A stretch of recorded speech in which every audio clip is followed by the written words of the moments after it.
Hello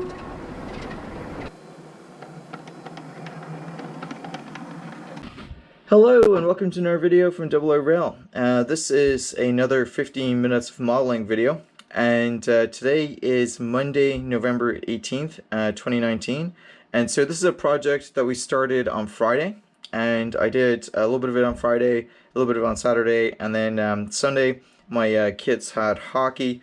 So basically I couldn't really get much done in the morning, so I decided rather than coming home after driving from hockey, I would go and do something a little bit more therapeutic. So you saw me do the soldering, fixing the solder joints, and I also started painting for that small wall segment. So we'll continue the small wall segment tomorrow, but today we're going to try to finish this track section off. So today I've got some track joiners. These are just sorry, fish plates.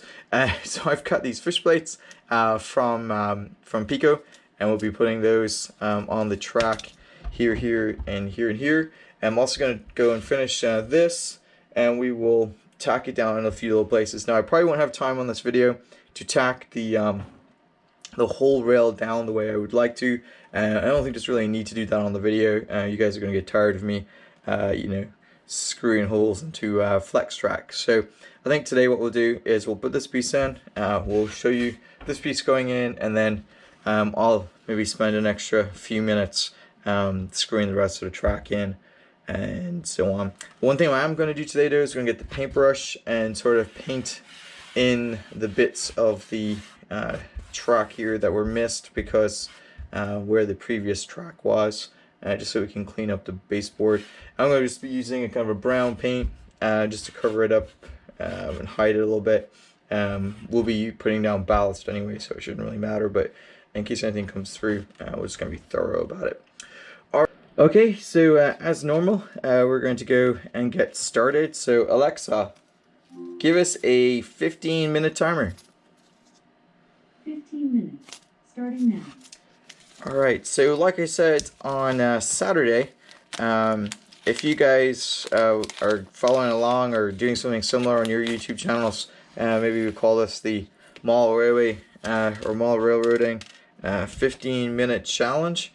So if you guys are doing something similar, you know, just stick your channel name in the link or in the comments below, and I will take a look at it when I get a chance, and I'll start mentioning you guys' videos this week if you guys want to try that.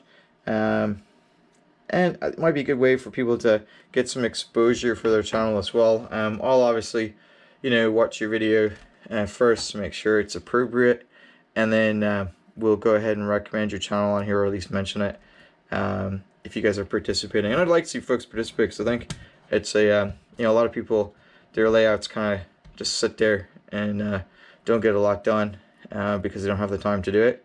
And I think just forcing yourself to maybe spend 15 minutes where, you know, you go to bed 15 minutes later, maybe you skip a television show or something, or you find some other way to get the time every day. You just do a little bit and you'll make some progress, like we've been doing here.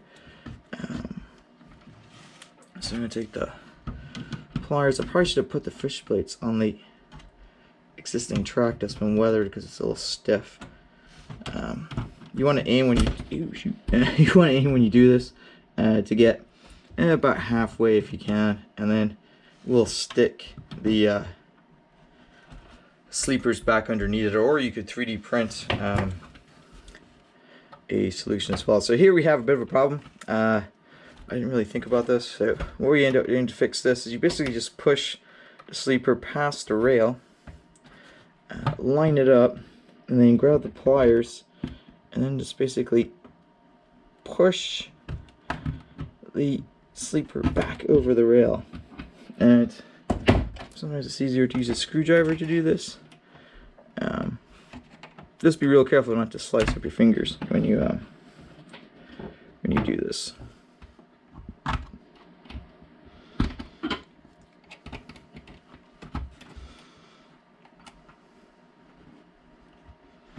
Oops, I've gone too far.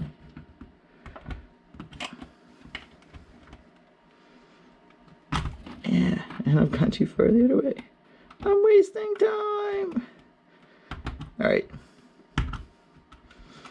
So, hope you guys have been enjoying the videos I've been putting out over the last couple of days. I finally got around to doing some more review videos. I felt that it might be helpful to have some review videos that were completely independent. That seems to be disappearing a bit from the model railways these days on YouTube, since folks seem to be partnering up with different things. There's nothing wrong with that. More power to them. It's always good to get some recognition like that, but I personally would prefer to keep my independence a little bit, just so that I can, say whatever I want without any kind of backlash or anything like that. So this is looking pretty good. So what we're going to do next is secure it. So we're going to go in, put a hole in the sleeper into the baseboard a little bit, like so, and hopefully this screw driver will come back out, the drill bit will come back out. Again, if you didn't see it, I'm using these wire brads from Lowe's. You get a big, if you're in the States, they're really handy for doing track pins, like so, and a couple of, maybe like $2, and you get quite a lot of them, and they work really well. Now if you're wondering why I'm not gluing this down, or you go, oh, I should be gluing it down, I really don't want to glue this in place. It'll get glued down when I ballast it, and that's more than enough. You don't need to really go about gluing it down. If you glue it down, it makes it harder to remove the track, and which obviously is going to make it harder to do once you put ballast down. But with ballast, because of that water PVA mix, you can actually add water to it. It starts to kind of break down the PVA, and you'll be able to get the track up relatively easily. Obviously, if you spray weather it, or you glue it down with something other than that, it's not going to come out as easily. And you can see, even if you have like a permanent layout like this, sometimes you need to make changes, and so on. Now, I promised I wasn't going to sit here and spend 15 minutes screwing holes into sleepers, so I'm going to do this one more time, and we'll get onto the other piece of track and finish this project up.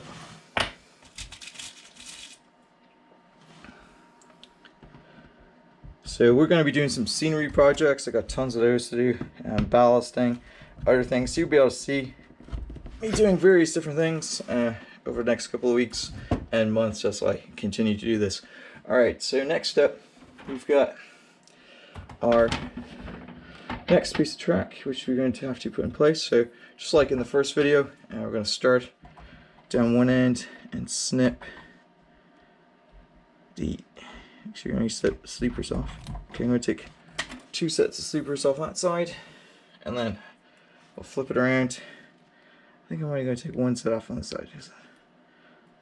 Hopefully I will get this done, and if not, like I said, I'm going to probably wrap it up anyway. So I will give you a quick update in the next video if I decide to do that, because I've got other projects I want to move on to as well, but we'll see. So you can see this time, actually I shouldn't do this. Well, it's fine, I can do it this way. Just remember I showed you there with the fish plates, you will want to move them on. Oops. So I guess it's really real railway modeling, right? So it's not like other YouTube videos where, we'll go do something and then edit it up so that it looks all kind of slick and stuff. You actually get to see, that, even people who do this quite a lot and are reasonably good at it, can make mistakes and have things go sideways. So again, see there, the fish plate moved a little bit, so I'm going to go in, hopefully move it a little bit. There you go. So you can see here again, same problem as last time. The rail is basically too short, so we're just going to pull it around. Actually, what I'm going to do first is bend it some more so it actually fits. Now, I might get lucky with this one and not have to do as much work. So sure I'm gonna get this done in 8 minutes, but we'll see. Gonna line it up and oops. Do that. Just hope it's in the thing.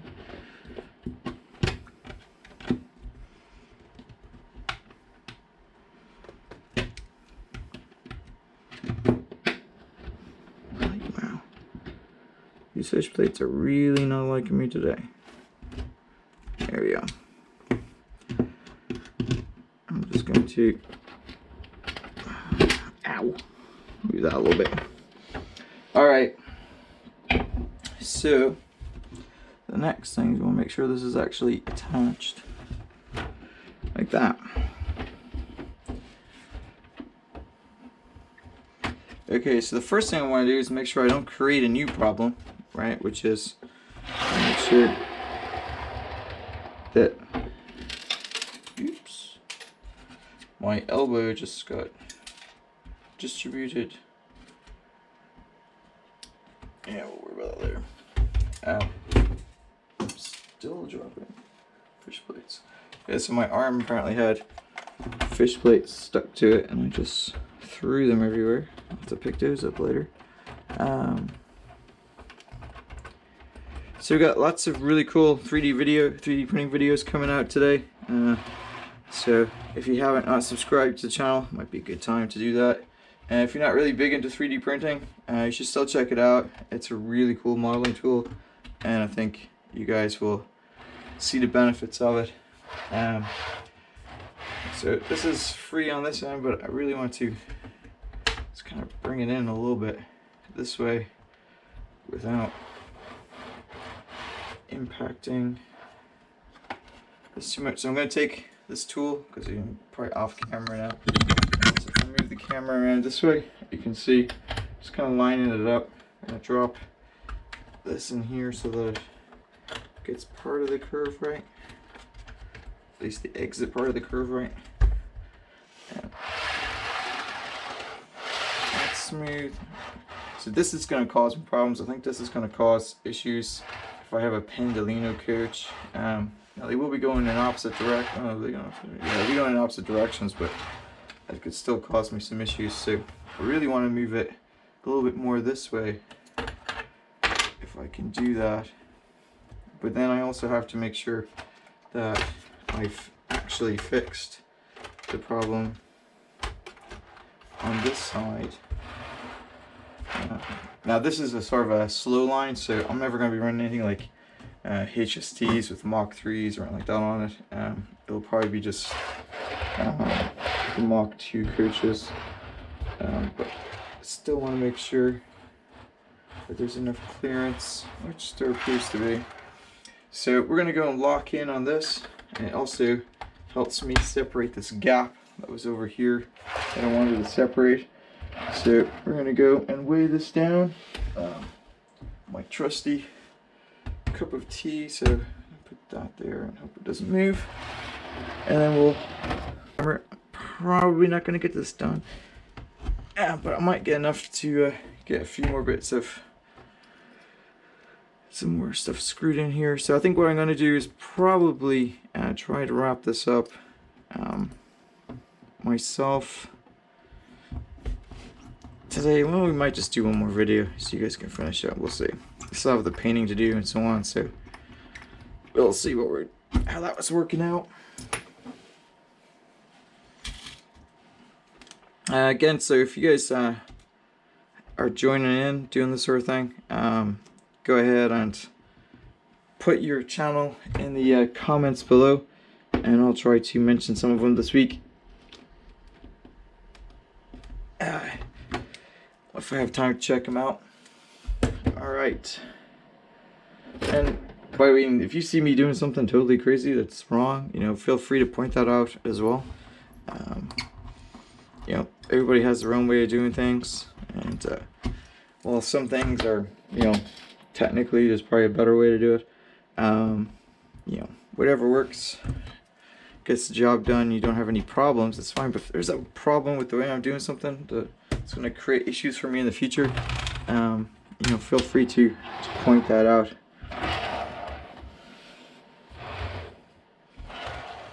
So I've definitely fixed the problem there with the coaches. So and I hope I haven't created one with the Pendolino coaches on the outside. I don't think I have. I think it should be okay. What I will do tomorrow is test it out with some Mach 4 coaches. Okay, so that's the time elapsed. Alexa, cancel timer. Alright, so that's it for today's video. Didn't quite get it finished, but we're almost there. So like I promised at the start of the video, I'm going to go and spend the next 10-15 minutes screwing in the rest of these track pins, because you guys don't need to watch me do that. And then we'll do in tomorrow's video, we'll do the painting, and we'll finish up with the track joint on the other side as well. And then we'll do some testing with some Mach 4 coaches and maybe the Pendolino coaches. Alright, so I hope you guys enjoyed the video, and until next time.